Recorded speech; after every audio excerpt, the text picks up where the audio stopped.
believe that it was a year ago that the tomato feta pasta became a TikTok sensation? Anniversary of that recipe? Making another version of that. Making short rib tomato pasta with boursin cheese. Start by warming up some leftover short ribs. Chop up a handful of garlic.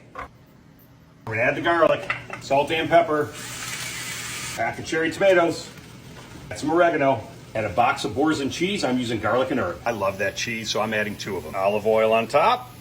I'm gonna add some dried parsley. 400-degree oven for 30 minutes. So while you're waiting, add your pasta. I'm using mezza rigatoni. It's time we mash some tomatoes. Add a handful of spinach.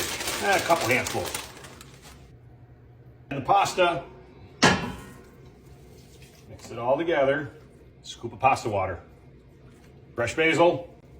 Fresh grated parm. My wife thought of this recipe. This is my first time making it. Very excited. Oh man. All I gotta say, if you like the original feta cheese one, you gotta try this. It is so rich. The short ribs, phenomenal. Are you kidding me?